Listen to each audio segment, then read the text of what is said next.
Anne-Valérie Munch, bonjour. Bonjour. Vous êtes ici pour nous présenter Seul dans la nuit de l'autre. Oui, Seul dans la nuit de l'autre est mon troisième roman. Alors je vais d'abord commencer par vous lire un extrait. Elle est assise près d'une fenêtre et regarde la cage bleue du crépuscule descendre sur la place de la Contrescarpe. Le roulement d'un skateboard s'amplifie et claque.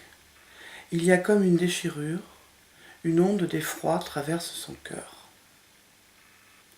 Elle est lasse, le craquement de la planche est sec, violent, ses mains tressaillent, le chien se remet à aboyer et jappe à plein poumon.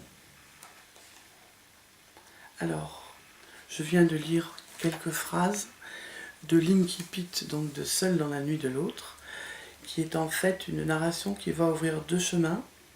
Un chemin hétérosexuel, terrible, puisque c'est une jeune fille qu'on découvre au début du roman, qui a 18 ans, et qui attend un prince, donc un prince charmant qui pourrait la prendre sous son aile. Elle part à Rome. À Rome, elle fait un voyage touristique assez banal et assez ennuyeux, mais juste au moment de revenir, elle va rencontrer ce prince. Sauf que ce prince est un trafiquant de drogue. Enfin, je ne vais pas tout vous révéler, mais donc elle se fait embarquer par ce prince qui s'appelle Karl Peter Weiss, et ça va être un périple fait à la fois de séquestration, de prostitution.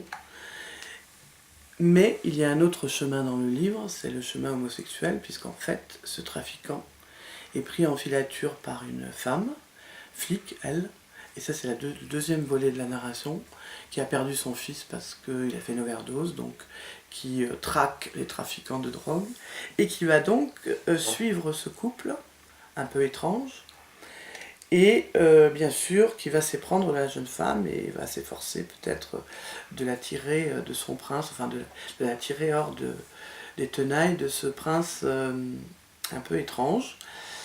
Alors c'est à la fois, ce livre est à la fois une marine, c'est-à-dire que c'est la mer, c'est l'Italie, le soleil, et sa structure est très étrange, parce que c'est des paragraphes et c'est comme des vagues, donc vague après vague, l'indicible scintille et on comprend les dessous de cette histoire à la fois haletante et très poétique, puisque tout est dense, il n'y a pas beaucoup de lieux, c'est un peu métaphysique.